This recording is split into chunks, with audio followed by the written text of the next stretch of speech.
Ada kejutan muncul dalam bursa calon gubernur Jakarta. Kejutan itu adalah wacana menduetkan nama dua mantan gubernur Jakarta, Anies Baswedan dan Basuki Cahayapurnama atau Ahok pada pilkada yang berlangsung November nanti. Sekjen PDI Perjuangan Hasto Kristianto angkat bicara soal ramainya nama Anies atau Ahok sebagai bakal calon gubernur dan calon wakil gubernur.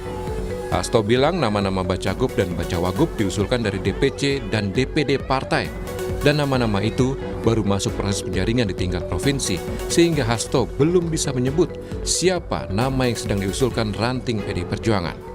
Kita kan partai demokrasi yang berkarakter Indonesia, sehingga nama-nama itu diusulkan dari bawah.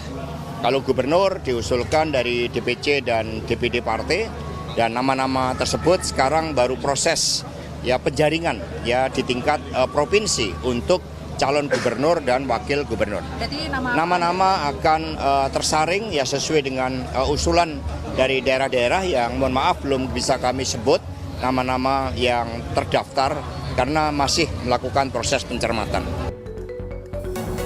Soal maju di Pilkada Jakarta, sebelumnya Anies Baswedan pernah menjawab kemungkinan dirinya kembali dalam kontestasi ini. Anies mengatakan semua panggilan tugas akan dipertimbangkan secara serius untuk selanjutnya diputuskan.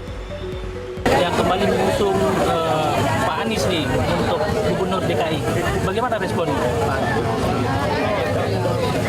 Semua yang sifatnya panggilan tugas itu selalu dipertimbangkan dengan serius. Dan kami pertimbangkan semua panggilan tugas itu dengan serius. Dan kemudian nanti kita ambil keputusannya. Hingga saat ini, DPC PDI Perjuangan Jakarta belum mengusulkan nama Bacagub ke DPD. Nantinya, DPD PDIP Jakarta akan menjaring sesuai dengan aspirasi dari bawah. Nama hasil penjaringan akan diusulkan dan disampaikan ke DPP PDIP. Anies dan Ahok pernah bertarung dalam Pilgub Jakarta 2017. Anies saat itu berpasangan dengan Sandiaga Uno, sementara Ahok bersama Jarod Saiful Hidayat. Patut ditunggu apakah ada nama Ahok atau Anies yang menjadi Bacagub Jakarta nanti. Tim Liputan Kompas TV. Wacana menduetkan Anies dan Ahok di Pilgub Jakarta muncul. Sebenarnya wacana duet ini di Pilkada serentak 2024 sudah muncul sejak tahun lalu. Siapa yang memunculkan dan apa alasan menduetkan keduanya? Lalu siapa juga calon kuat lainnya untuk bertarung di Pilgub Jakarta? Kita ulas bersama Ketua DPW Partai Nasdem Jakarta Wibi Andrino, juru bicara Partai Keadilan Sejahtera Pipin Sopian, politisi PDI Perjuangan Ciko Hakim, dan analis politik dari Lingkar Madani, Ray Rangkuti. Selamat pagi Bapak-Bapak. Pagi Bung. Morning. Assalamualaikum. Waalaikumsalam warahmatullahi wabarakatuh. Saya ke Bung Ciko dulu. Ini benar yang dimaksud Mas Hasto itu representasi Indonesia itu Ahok Anies, memang namanya yang sedang sedang digodok sama PDIP. Bung Ciko. Tidak, saya rasa tidak fokus ke kedua tokoh tersebut, tapi ini secara general ya, bahwa PDI Perjuangan adalah partai yang merepresentasikan keindonesiaan yang utuh gitu. Jadi dari berbagai pihak tentunya kami tidak menutup diri, kami membuka diri bagi calon-calon kepala daerah di seluruh Indonesia dengan latar belakang apapun itu, dan tentunya nanti akan melalui tahapan-tahapan yang proses-proses di internal yang untuk menyaring. Oke, sejauh ini nama-nama yang sudah diproses secara internal itu tadi siapa aja, Bung Ciko? Sampai hari ini ada beberapa nama yang sudah mengajukan diri atau diajukan oleh beberapa pengurus dari akar rumput, dari mulai DPC, ranting DPC, bahkan DPD, ke DPP. Namun sampai hari ini juga kami belum boleh untuk mempublikasikan, karena memang kami akan menjaring, kami akan melakukan proses-proses di internal terkait dengan elektabilitas, terkait dengan ideologi, rekam jejak, dan lain-lain yang proses ini belum selesai kita lakukan. Oke, Bung Wibi, kalau dari Partai Nasdem, saya melihat atau menelusuri jejak berita ini, sepertinya ada pernyataan yang sempat terlontar disampaikan oleh Pak Surya Paloh ini, kalau nggak salah ya sekitar 1 tahun yang lalu, memunculkan duet nama Anies dan Ahok. Apa betul demikian? Koreksi kalau saya salah, Bung Wibi. Sepengetahuan saya sih tidak ya. Tidak ya? Tidak. Oke. Jadi memang akhir-akhir ini saja yang wacana ini mengemuka. Tapi kalau dari Partai Nasdem sendiri menilai wacana yang sedang berkembang saat ini akan menduetkan Anies dan Ahok bagaimana? Kalau pemahaman saya ya, kan Pak Ahok itu kan former governor juga ya. Jadi memang pengetahuan saya pasti beliau itu tidak mungkin turun jadi wagub kembali ya. Jadi duet Anies Ahok ini dalam konteks apa? Apakah Pak Ahok jadi wakil gubernurnya Pak Anies? Saya rasa itu tidak bisa, pengetahuan saya. Tapi kalau duet untuk berkontestasi di Pilgub Jakarta, mungkin ini jadi hal yang menarik ya Bang Ciko, Bang Pipin ya. Karena mungkin kalau dalam historinya Nasdem di 2017 itu kami mendukung Bapak Ahok. Dan setelah itu di pemerintahan Bapak Anies, Nasdem mendukung Bapak Anies. Jadi kami punya histori dalam dua orang ini. Jadi kalau cerita saya pribadi ya dengan Pak Ahok, ini orang yang luar biasa keren juga gitu. Dan Pak Anies juga keren. Jadi kalau misalnya nanti dalam Jakarta mereka kembali lagi mungkin rematch ya, ini bakal menarik. Dan mudah-mudahan dalam suasana yang lebih baik. Jadi kalau Nasdem prefer rematch atau koalisi ini kalau misalnya Anies Ahok bergabung ataupun berkompetisi di Jakarta? Kalau bagi Nasdem ini kan sekarang kan masih prosesnya sangat terbuka ya. Kita mungkin dalam internal di Nasdem Jakarta kita berdialog dengan para struktur dan juga teman-teman di pengurus. Top priority kita masih mengajak kembali Bapak Anies Baswedan untuk memimpin Jakarta. Namun memang ini belum menjadi satu keputusan beliau. Beliau masih dalam masa jeda, mungkin masih butuh dorongan dari Kang Pipin dari PKS ya kan, untuk bisa lebih ramai karena memang Nasdem tidak bisa mengusung sendiri.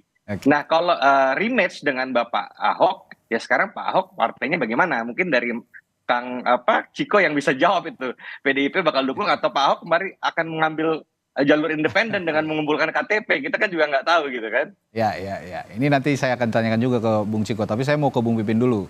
Bung Pipin, kalau PKS ini saya lihat sebelum saya tanya soal siapa-siapa yang akan diusung, saya tanya dulu deh komentarnya soal wacana duet Anies Ahok ini. Menurut PKS bagaimana potensi untuk terwujudnya duet Anies Ahok ini? Ya, sebagai salah satu usulan sih sah-sah saja, kami menghormati itu ya. Tapi saya kira kita perlu rasional dan melihat bagaimana keinginan dari warga Jakarta, yang apakah memang itu yang diinginkan atau memang tadi bertarung kembali antara Pak Anies dengan pasangannya, Pak Ahok dengan pasangannya. Jadi bagi kami memang ya DKI Jakarta ini ke depan memang butuh pemimpin yang kuat ya. Kami tentu akan mencari yang terbaik. Sebagai partai yang unggul di DKJ di Jakarta, tentu kami akan mendengarkan aspirasi dari warga Jakarta, kira-kira siapa yang akan menjadi gubernur dan wakil gubernur. Apakah pilihan Anies Ahok ini adalah pilihan terbaik, atau tentu dari kami perspektif partai politik, ya sebagai partai yang unggul di Jakarta, tentu kepercayaan itu akan kami kelola dengan apa? Salah satunya adalah mencalonkan kader terbaik yang dimiliki oleh Partai Keadilan Sejahtera untuk bisa mengabdi melayani warga Jakarta. Nah, siapa nanti tentu itu dalam kajian. Sekali lagi kami menghormati usulan itu, tetapi tentu kami akan mencari yang terbaik dan kami akan dengarkan aspirasi dari struktur, anggota, dan pemilih PKS yang ada di Jakarta. Bagi kami, siapapun yang akan dicalonkan tentu harus memiliki dua kapasitas. Yang pertama adalah capacity to win, yang kedua adalah capacity to govern, kemampuan untuk memenangkan hati rakyat, dan yang kedua adalah kemampuan untuk mengelola. Jadi jangan sampai siapapun yang populer silahkan, tetapi tentu kita ingin mencari yang punya rekam jejak yang baik dalam memimpin Jakarta ke depan. Oke, jadi masih jaring-menjaring lah ya, masih juga meminta pendapat dari masing-masing kader di bawah, terutama yang ada di akar rumput, bagaimana nanti tokoh-tokoh siapa saja yang dimunculkan untuk diusung. Tapi yang menarik begini Bung Pipin, kemarin Sekjen Partai Anda, Habib Abu Bakar Al-Habsyi mengatakan bahwa lebih baik Pak Anies sekarang dukung kader PKS saja nih buat maju di Pilkada DKI. Jadi intinya PKS akan mendorong kader-kadernya untuk menjadi calon gubernur di Jakarta. Nah, Tapi di sisi lain kemarin sudah ada sinyal sepertinya dari yang punya wilayah nih DPW PKS DKI Jakarta bahwa sepertinya memang definitif akan ke Anies. Nah, bagaimana ada perubahan atau memang ada kontradiksi antara pernyataan dari DPP dan DPW ini, Bung Pipin? Ya tentu kami ya partai politik yang established dalam pengambilan keputusan bahwa terkait dengan siapa yang akan menjadi kepala daerah ya satu daerah, maka kita akan dengarkan aspirasinya dari bawah. Jadi ketika kami ada keinginan bahwa kader semua partai politik, Mas Ciko, Bang Wibi, terus selalu ingin kadernya yang bisa dicalonkan karena nanti ada ideologi, ada visi misi partai yang akan kita masukkan di situ.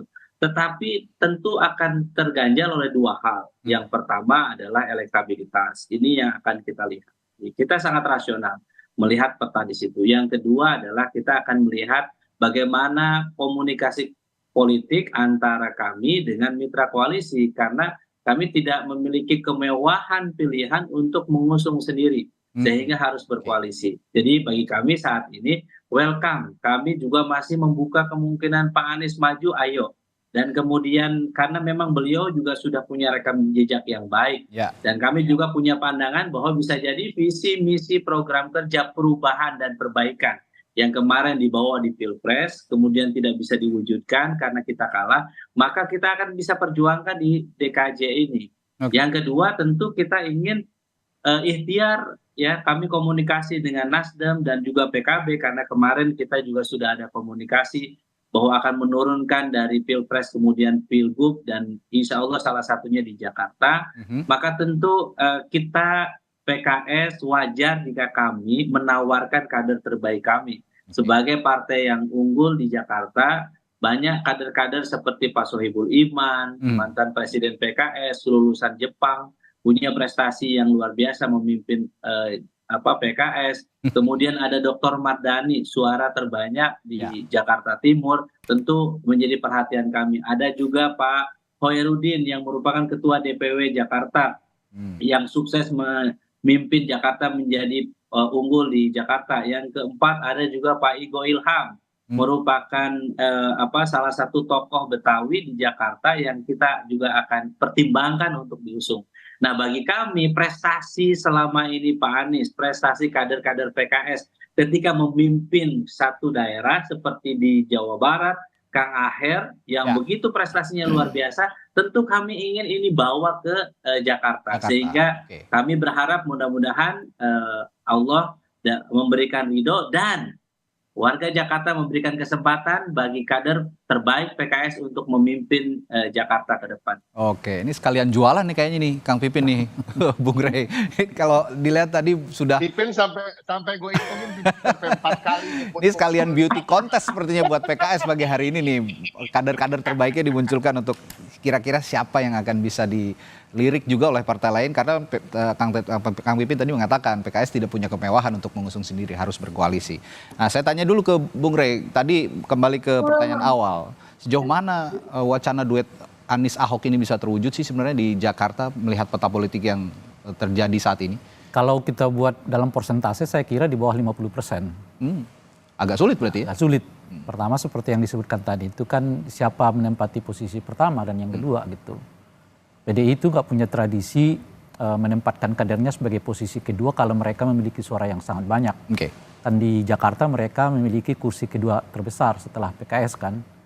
Jadi nggak lazim itu bagi PDI Perjuangan. Kalau kita belajar misalnya dari kasus Jawa Barat, PDI justru berani mengusung kader sendiri meskipun nggak terlalu populer gitu. Dan kalau terakhir adalah Ganjar kan, nah, mereka tetap dukung kader mereka sendiri sekalipun head to head dengan Pak Jokowi gitu kan. Nah oleh karena itu pilihan bagi PDI Perjuangan itu memajukan kader mereka sendiri itu mungkin tidak bisa ditawar gitu. Dan kalau mau Anies di nomor 2 ya silakan gitu. Tapi kalau Anies nggak mau ya artinya nggak akan ketemu dan besar kemungkinan Anies nggak akan mau sebagai orang nomor 2 di DKI Jakarta kan gitu ya. Nah oleh karena itu saya merasa bahwa harapannya itu di bawah 50% sulit ini gitu. Sulit, ya. Apalagi kemudian Anies ini diusung oleh Nasdem yang masih memiliki hubungan yang mungkin ya berbeda dengan PDI Perjuangan. Kan di satu segi gitu ya, dan seterusnya itu gitu. Nah oleh karena itu saya nggak melihat itu sesuatu yang potensial untuk didorong gitu. Yang paling potensial itu adalah justru keduanya berhadapan-hadapan. Rematch. Baik Anies maupun kepada Ahok gitu. Nah penentunya di tengah-tengah ini namanya PKS gitu. Iya, itu dengerin Kang Pipin. Penentunya PKS tuh. Sisi strategisnya PKS. Karena boleh jadi dia masuk ke dua-duanya. Yang paling penting bagi PKS itu kan kader dia mau diangkat sebagai wakil gitu. Saya kira akan sulit bagi PKS untuk mendorong wakilnya sebagai calon gubernur. Ya kan, kalau dua orang ini maju.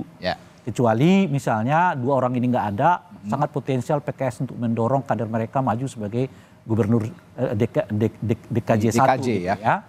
Nah tapi kalau duanya maju, yang mungkin bagi PKS itu adalah mendorong kader mereka masuk di salah satu keduanya.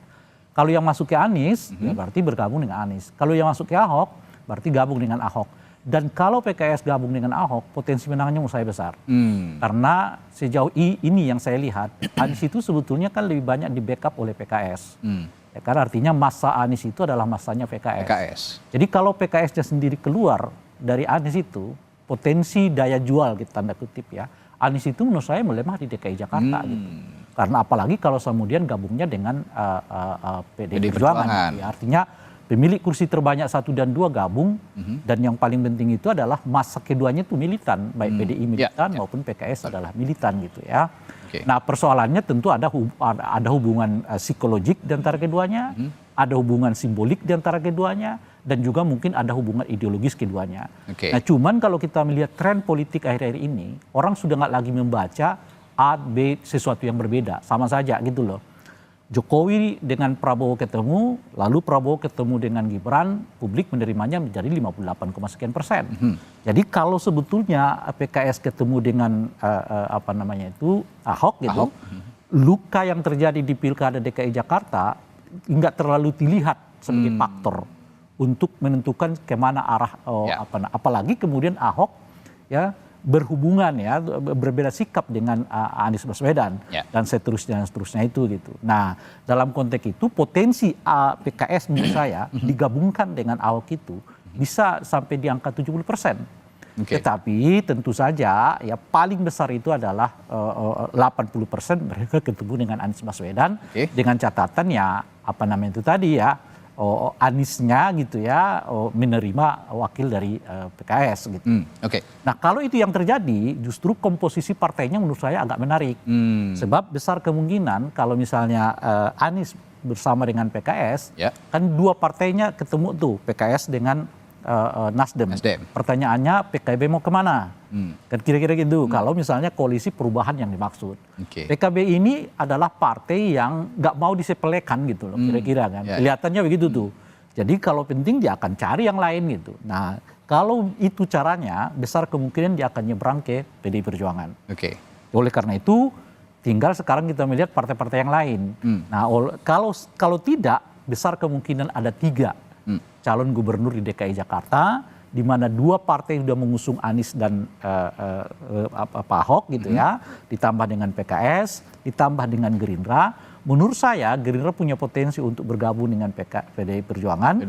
Itu lebih karena bukan saja masalah DKI Jakarta, tapi masalah lobby tingkat nasional.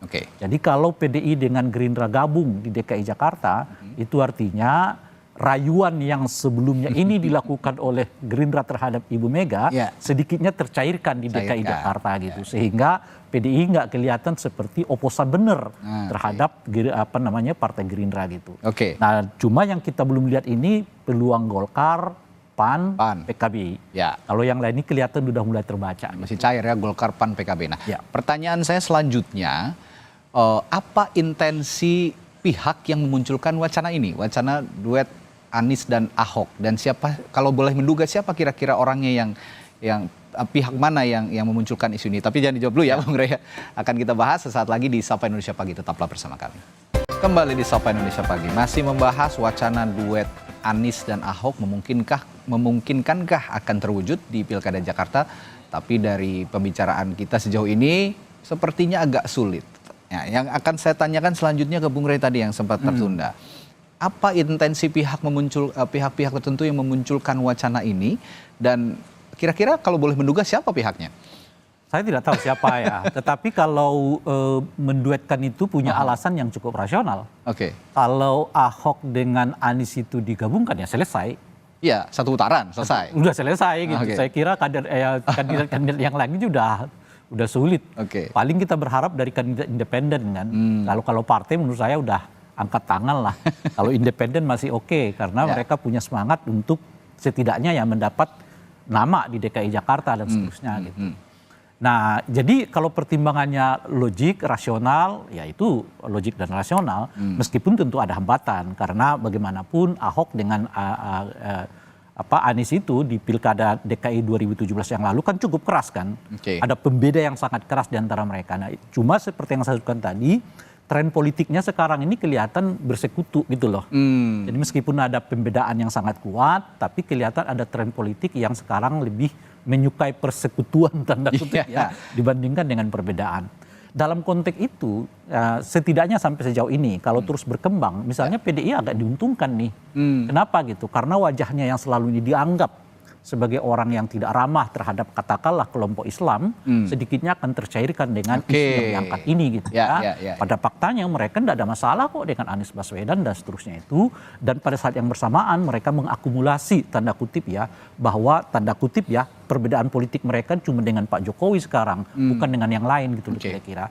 Nah, oleh karena itulah saya mengatakan mereka sangat potensial ketemu dengan PKS gitu. Nah, siapapun kader dari PKS yang diusung, nah kalau itu terjadi, itu persekutuan yang saya sebut tadi, dua pemilih yang sangat fanatik. Di satu segi adalah PDI Perjuangan yang sudah bisa diukur berapa kursi mereka di DPR, DPRD, dan begitu juga dengan PKS yang stabil gitu loh. Nah, asal yang penting tuh di atasnya selesai, penyelesaiannya ke bawah. Ini akan jadi, dan ini akan menjadi kompetisi yang cukup kuat juga di DKI Jakarta, kan lawannya adalah Anies Baswedan. Oke, jadi kalau boleh saya simpulkan, wacana ini intensinya sebenarnya untuk mencairkan partai-partai politik yang akan berkompetisi, kurang lebih begitu ya di DKI Jakarta, termasuk partai-partai yang berasosiasi dengan Anies Baswedan dan partai-partai yang berasosiasi dengan Ahok. Ini akan dicairkan dulu untuk kemudian nanti bagaimana dinamikanya, apakah akan bersama ataupun nanti akan berkompetisi, itu dinamika politik yang akan menjawabnya nanti. Nah, saya ke Bung Ciko tadi ngomong-ngomong soal kemungkinan duet ini diwujudkan sepertinya akan sulit kalau kata Bung Rey begitu. Dan yang paling memungkinkan adalah rematch. Tadi juga sempat disinggung sama Bung Wibi, bagaimana kalau rematch? Gimana kalau rematch kira-kira? PDI Perjuangan sudah punya gambaran ke depan, visi ke depan kalau rematch antara Anies dan Ahok? Jujur sampai hari ini kami kalau bicara soal internal kader dari internal kami, bahkan bukan hanya Pak Ahok ya muncul ya, nama yang muncul di permukaan ketika bicara dengan daerah khusus Jakarta ini. Kita ada Bu Risma juga ya kan, ada kemungkinan berpikir tentang Rano Karno apakah akan dibawa di Banten atau di DKI Jakarta gitu. Jadi di internal aja masih menggodok beberapa nama dan bukan hanya nama Pak Ahok yang muncul. Tapi saya menarik tadi yang disampaikan oleh Bang Rey terkait dengan kenapa ada wacana ini. Ya, tentunya betul apa yang dikatakan, karena dua tokoh ini mempunyai pangsa pasar yang berbeda, dan tapi juga yang menarik adalah ketika keduanya memimpin Jakarta, keduanya mempunyai approval rating yang baik gitu. Tingkat kepuasan publik terhadap kepemimpinan keduanya itu ya, walaupun mereka bersaing keras gitu, tinggi sekali gitu. Jadi ini memang sesuatu hal yang bisa dianggap tanda kutip ya, di luar hal-hal yang lain, ada hal-hal yang terkait historis, begitu kerasnya pertarungan sebelumnya dan lain-lain, adalah suatu hal yang kemungkinan menangnya adalah besar. Saya rasa siapapun yang menyampaikan ini di awal tadi kan ditanyakan oleh Radi ya, hanya berpikir tentang kemenangan aja, dan ini masuk akal ya, bisa menyatukan dua pangsa pasar yang agak berjauhan. Tetapi sesungguhnya juga ketika keduanya punya rekam jejak dan pernah memimpin, mempunyai tingkat kepuasan publik yang tinggi. Saya sendiri sama Pipin pernah berdebat di beberapa acara TV ketika Anies versus Ahok di Pilkada kalau nggak salah ya, Bang Pipin ya. Kita juga pernah, tapi pada prinsipnya ideologi yang dikedepankan tentunya adalah soal kerakyatan. Siapa yang berpihak pada rakyat, dan yang kedua atau yang sama-sama utamanya bagi kami adalah siapa yang menjunjung kebinekaan dan Pancasila. Dan ini saya rasa semua partai politik pada ujungnya sama, termasuk dengan Partai Keadilan Sejahtera. Oke, selanjutnya tadi juga sempat disinggung Bung Rey. Ada dua kutub politik yang sangat kuat dan besar militan di Jakarta, PKS dan PDI Perjuangan.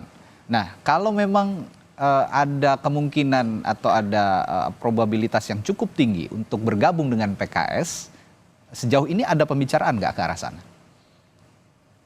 Opsi-opsi itu terbuka seperti saya sampaikan di awal, opsi terkait dengan calon, opsi terkait dengan koalisi dengan siapapun. Yang mungkin tertutup adalah opsi terkait dengan kami mencalonkan orang atau keluarga yang pernah berkhianat pada partai kami. Ya, itu aja yang mungkin tertutup. Kalau pada yang lain ternyata masih aja ya kayaknya terbuka.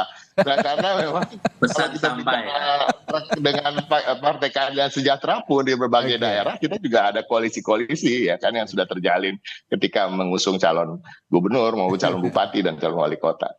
Oke, ini kayaknya masih terbawa-bawa nuansa-nuansa pilpresnya nih Bung Ciko. Saya kira beban ininya ya, beban kesulitannya itu ada di PKS. Oke. Kalau PDI mungkin akan terbuka ya, tapi soalnya PKS apakah akan terbuka dengan koalisi dengan PDI Perjuangan? Nah, iya terbuka nggak kira-kira Kang Pipin? Akan terbuka nggak kalau misalnya nanti atau sekarang sudah ada intensi ke arah sana untuk berkoalisi dengan PDI Perjuangan? ada sejak kemarin, apalagi ketua fraksi DPR RI dari PDIP datang ke kantor PKS menghadiri halal bihalal dan milad PKS. Tentu itu sangat terbuka ya. Jadi kalau Bang Surya Paloh kan hadir langsung ya.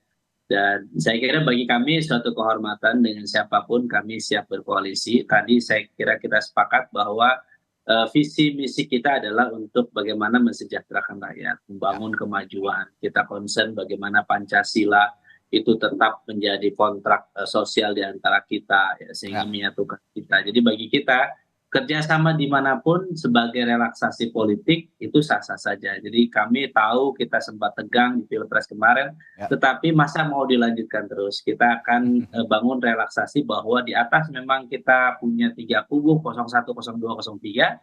Selesai Pilpres kemarin, maka Pilkada tentu kita akan lebih cair. Nah sebetulnya kalau saya ketika nanti Anies Ahok ini memang ada upaya untuk mendamaikan. Kalau rematch nanti kemungkinan akan membuat tegang lagi. Kalau misalnya mungkin nanti memori masa lalu memang akan terjadi ya. Tapi saya kira mudah-mudahan rakyat kita semakin dewasa ke depan ya.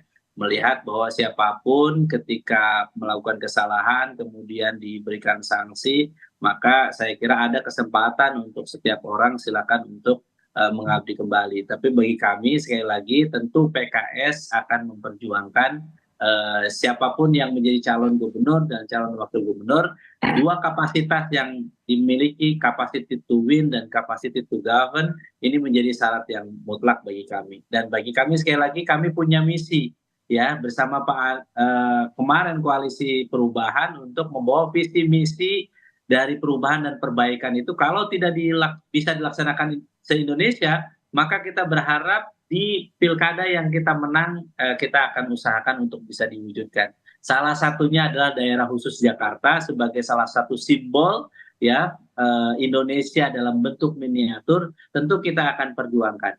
Dan saya sangat berharap mudah-mudahan ya kita pertimbangan Pak Anies untuk maju kembali ya, membawa visi misi program kerja dan melanjutkan pembangunan di periode sebelumnya dan insya Allah mudah-mudahan wakilnya dari PKS. Begitu Bang Wibi ya. Kayaknya udah absolut banget ya ke Anies Baswedan nih kalau PKS. Dan saya sepakat tadi mengenai relaksasi, salah satu mungkin upaya untuk merelaksasi situasi yang pernah terjadi di Jakarta pada saat Pilkada 2017 lalu adalah dengan munculnya isu ini, munculnya menduetkan Anies dan Ahok Dan semoga saja dengan adanya isu ini juga relaksasi yang dimaksud Kang Pipin tadi ini tidak menimbulkan polarisasi yang pernah terjadi. Ini sama-sama kita tidak inginkan begitu. Nah, selanjutnya kalau dengan Nasdem, Kang Pipin, sejauh ini ada pembicaraan juga ya untuk membangun koalisi politik lah di Jakarta. Oh ya tentu kami dengan Nasdem, apalagi kunjungan kami waktu ke Nasdem Tower bersama Presiden PKS ya, Habib Sekjen, kemudian kami berkunjung diterima langsung oleh Pak Surya Paloh dan jajaran ya, dan salah satu yang dibahas adalah terkait dengan Pilkada Jakarta. Jadi beliau menyampaikan berat kalau Pak Anies tidak didukung oleh PKS, itu kode mungkin bagi kami memang ada keseriusan Nasdem untuk mengusung Pak Anies, dan tentu kami juga serius karena bagi kami ya ke depan Jakarta ini harus dipimpin oleh pemimpin yang punya rekam jejak yang baik, punya rekam gagasan yang baik ya, sehingga nanti kami berharap juga pembangunan yang di Jakarta ini tidak dalam tanda petik ya, tidak ugal-ugalan, tidak penuh dengan ketegangan, dan Pak Anies dan mudah-mudahan juga dengan kader PKS nanti yang ditunjuk disepakati, saya kira mampu untuk bekerja senyap tetapi hasilnya bisa mewujudkan kota Jakarta yang maju dan warganya yang bahagia. Oke. Ini saya ke Bung Wibi. Bung Wibi, Kang Pipin udah disclaimer duluan nih. Kalau nanti Bung Anies yang maju di Pilkada Jakarta, PKS lah yang jadi wakilnya. Nah, terus Nasdem kemana dong kalau misalnya sama-sama nunggu Anies? Gimana nih Om Wibi? Iya, Nasdem itu kan mendukung bukan karena ada posisi-posisi tertentu ya. Jadi kita dalam membangun suatu koalisi itu memandang pada kepentingan yang lebih besar. Kalaupun memang harus misalnya Pak Anies maju dan wakilnya PKS, kenapa tidak? Bagus-bagus saja bagi Nasdem. Kita juga senang karena kita yakini kader-kader PKS ini orang-orang keren semua. Mungkin kita bahkan melihat Kang Pipin lebih mantap lagi kalau maju jadi wakilnya Pak Anies. Tapi kalau saya tapi kalau dalam konteks duet Anies Ahok tadi, kita kembali lah ya Mas ya. Itu kan sebenarnya wacana yang menurut saya itu hal yang sangat sulit terjadi. Jadi DNA-nya pendukungnya sudah berbeda. Jadi kalau kita dalam tataran bahasa normatif ya, diplomatis, bahwasanya ada seperti halnya kita mau bergandengan tangan, seperti itu segala macam. Ini kan sebenarnya kan hal yang sangat amat sulit terjadi. Tetapi kalau kami dari partai-partai politik pasti menginginkan suasana yang sejuk nanti di Pilkada Jakarta ke depan, seperti itu. Nah, tapi kalau saya tadi juga menyimpulkan sedikit, munculnya wacana ini sebenarnya tadi juga Kang Pipin juga sempat menyinggung adanya relaksasi politik di DKI Jakarta setelah Pilpres. Nah, apakah munculnya isu atau wacana Anies diduetkan dengan Ahok ini juga upaya untuk merelaksasi ketegangan politik? Anda paham dengan itu, Bung Wibi? Saya rasa ini bukan relaksasi, ya, tapi romantisme mungkin ya. Mungkin jadi teman-teman yang 2017 dulu itu kan sebenarnya yang bermain di Pilpres 2024 ini sebenarnya orangnya sama-sama aja, tapi kan terpecah-pecah aja dalam posisi-posisi. Teman-teman yang ada di Pak Prabowo, Pak Ganjar, Pak Anies, sebenarnya orang-orang itu saja. Jadi ketika nanti dibalikan di Pilkada Jakarta, mungkin semua pada turun gunung semua untuk membangun romantisme di masa lalu, tapi dua suasana yang lebih sejuk mungkin. Ya, itu yang kita harapkan bersama. Kembali bahwa adanya kompetisi politik di Jakarta jangan sampai menimbulkan polarisasi seperti yang lalu-lalu. Bung Rey, terakhir nih, saya tanya, selain Anies, Ahok, tentu pasti akan ada nama-nama lain yang potensial muncul di Jakarta. Kalau menurut kacamata Bung Rey yang potensial untuk menandingi dua nama ini siapa aja? Oh, saya mulai dulu dari kalau ketemu nih Anies Ahok selesai kan. Tapi kalau dua berbeda mereka, saya kira justru potensi calon ketiga itu besar. Ada poros lain? Iya. Kenapa gitu? Karena mungkin orang akan melihat ketegangan di dua kelompok ini, lalu mencari orang yang lain. Alternatif lain. Alternatif itu. Nah, kalau keduanya ternyata berhadapan-hadapan, besar kemungkinan akan ada 3 pasangan calon di DKJ gitu ya. Dan 3 pasangan itu saya belum tahu siapa orangnya, tapi kira-kira kalau partainya saya bayangkan ya. Itu diusung oleh Golkar, plus juga PAN, plus Demokrat, dan plus PSI. Tidak aja ada 4 partai politik yang punya potensi untuk mendukung kader yang lain. Gitu. PKB kemana? PKB saya kira mereka akan cenderung ke arah Anies. Tapi dia terbuka juga dengan artinya cairnya ke kedua kubu ini, Anies atau Ahok. Nggak akan masuk ke sini. Oke. Nggak akan masuk ke sini. Apalagi nanti bacaan saya ya di Ahok itu akan bergabung mungkin Gerindra. Oke. Ya, Gerindra mungkin akan mendorong kader mereka gitu ya. Dan itu juga sebetulnya simbol dari pertemuan tiga sekaligus tuh. Oke. PDI, Prabowo dan Jokowi kira-kira begitu. Kalau Jokowinya ke ini ya, ke Golkar itu lain cerita gitu. Nah, oleh karena itu kalau dua tokoh ini maju, ya Anies sama dengan Ahok gitu, justru peluangnya ada di calon yang ketiga. Dan saya kira kalau betul-betul dua ini maju, Golkar, PAN, Demokrat, plus juga PSI besar kemungkinan akan punya peluang untuk mendorong kader mereka untuk maju di DKI Jakarta. Tapi kalau Gerindra tidak bergabung di poros alternatif ini, apakah tidak gampang nanti secara politik ke depannya untuk berkompetisi di Jakarta? Peta nasional itu udah beda dengan beda ya? Lokal. Jauh itu. Saya seringkali menyebut, jangankan peristiwa yang sekarang gitu ya. Dulu kan pernah ada itu Golkar, PAN, PKB, seingat saya ya. Membuat semacam traktat. Perjanjian bahwa koalisi mereka di tingkat nasional itu akan berimbas ke pilkada. Oke. Nah itu Pilpres 2019, di pemilu 2020 udah kemana-mana sih semua gitu. Udah berpencar kemana-mana ya? Berpencar sesuai dengan potensi mereka masing-masing di daerah. Kalaupun mereka ketemu di dalam satu perahu, ya karena memang bacaannya mereka kuat di situ gitu.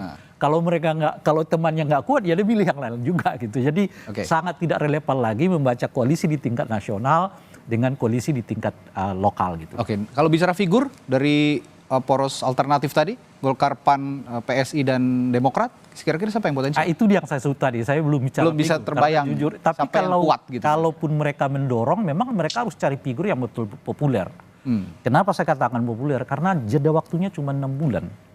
Ya kan, dari Mei sampai ke November. Jadi kalau mereka mendapatkan tokoh yang popularitasnya di bawah 40%, ya memang lebih baik tidak, lebih baik cari yang lain. Seperti misalnya PAN sempat juga kemarin disinggung ketumnya Bung Zulkifli Hasan, nama Eko Patrio muncul. Ya misalnya seperti itu.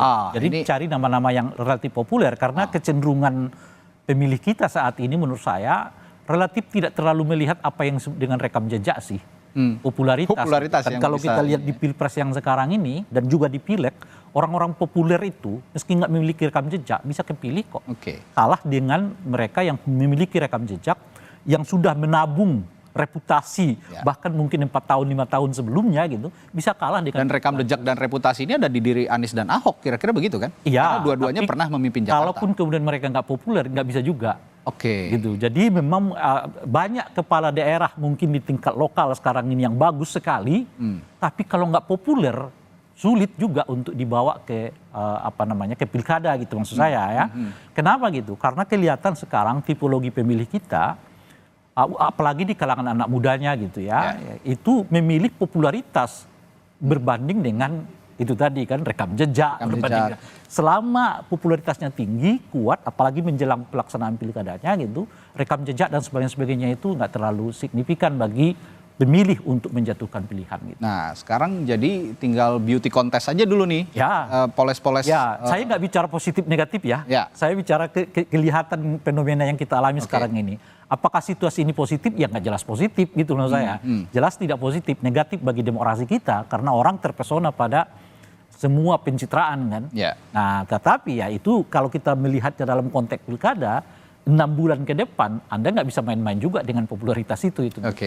Ya kalau bicara beauty contest banyak lah ya figur-figur yang sekarang bisa dipoles begitu ya, terutama yang punya modal popularitas bisa mengerek. Mana tahu juga ada tokoh yang bisa diusung partai yang lain dari partai yang bersangkutan. Seperti terjadi di Pilpres kan.